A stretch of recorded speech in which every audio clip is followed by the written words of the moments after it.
This is Transport Month and a time to focus on critical issues that emerge every school day. The safety of children on the roads. Recent tragedies involving scholar transport vehicles have once again highlighted the dangers of unroadworthy vehicles, tyre failures and the lack of proper child restraints. Now, to discuss this ongoing crisis and what can be done to protect our most vulnerable road users, we're joined via Zoom by Peggie Mars, the founder of the child road safety non-profit organisation Well. Peggie, thanks for your time. Now, for those not too familiar, what is the scholar transport crisis in South Africa and why is it so urgent during Transport Month? We have a severe problem in our hands. Our transport for children is not regulated. There's no standard set of what transports should adhere to, what the drivers should adhere to, what is acceptable, what is not acceptable, and the result is that our children are dying on their way to school, and that's unacceptable. This is a tragedy that plays off with a sickening regularity of parents saying goodbye to their children in the morning, and the next time they see them is when they have to identify their bodies. It must not be like that. So whose responsibility is it to ensure the regulation, or certainly to push for regulation of this very, very important industry? Well, right now, there is nobody that is taking responsibility for this. In my opinion, it is the Departments of Transport, the Departments of Education, the Department of Health, and the Department of Justice, plus the taxi organizations, plus the communities, need to sit down and need to talk about how we're going to do this. And from that, we need to work out a national school transport policy so that we have the rights and responsibilities of everybody concerned, but also accountability. That is so important. If this happens, that goes wrong, then that is the consequences. We need that to be very clear and understood so that when these tragedies happen, it can be dealt with properly. Peggy, let's rewind a little bit and focus on some recent incidents that have happened across South Africa where either negligent driving or other issues that point to the importance of regulation. Yeah, there's been a spate of especially minibus taxi crashes recently. Everybody remembers that one in KwaZulu-Natal where the taxi drove into a crash. There was one recently here he just drove off a bridge into the ravine. But also bus crashes. We remember there was a bus that went down a ravine with a good few children in it. I can't remember all the details. But we also had a very traumatizing crash recently where the taxi was caught flame. It burst into flames and these children were charred beyond recognition. And that is because the vehicles are not maintained as they should. The drivers don't have proper working conditions like one would expect from any other employment that you have. And all these things work together. Also, what we cannot neglect to mention is that our National Road Traffic Act falls very, very short of keeping our children safe.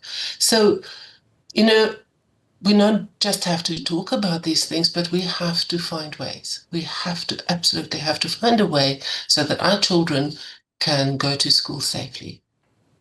Now, your organisation, School Well, I suppose, is doing just that, looking at ways of how we can prevent the various tragedies that we're unfortunately having to experience, particularly because these are young children that many of whom have their entire lives ahead of them. So, what's on your agenda, Peggy? What do you see as a cure for this ill, if you will? Look, children in road safety need understanding of what it is all about. Children have a very specific profile in traffic, meaning that they are shorter than adults. So a bumper of a vehicle is there where a child's vital organs are, as opposed to an adult, it's their legs. Children are impulsive and they don't understand risk yet. So if a ball rolls into the street, they will run after it. They rely on us to help teach them what is dangerous, and eventually they get that. But children's bodies are also underdeveloped. So an impact on a child's body is more severe than that very same impact on an adult's body. So I want people to understand first and foremost that children have a specific profile. They're not just little adults. They need a special kind of attention. And also we cannot task with children under the age of 12 with the responsibility of their own safety. They simply do not have the skills yet to bear that. And then, in general, child road deaths are preventable.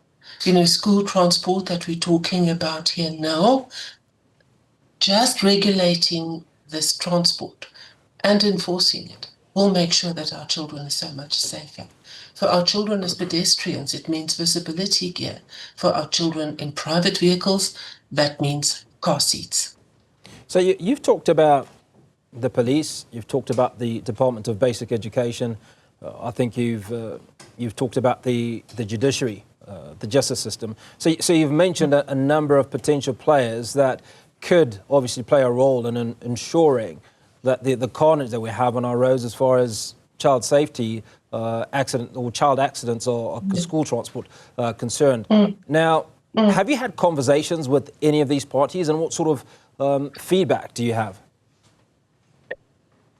I have started conversations, but to keep the momentum is very, very difficult, because you start the conversation, you send an email, you get a reply, your next email where you follow up, the trail goes dead. You find a new person to talk to, and you start the conversation, and then it goes dead, because everybody sees the problem as too big, as opposed to let us find small things, those low-hanging fruit that we can do something about. Let us start there. Let us have the conversations, like we are having now, to work towards an ideal.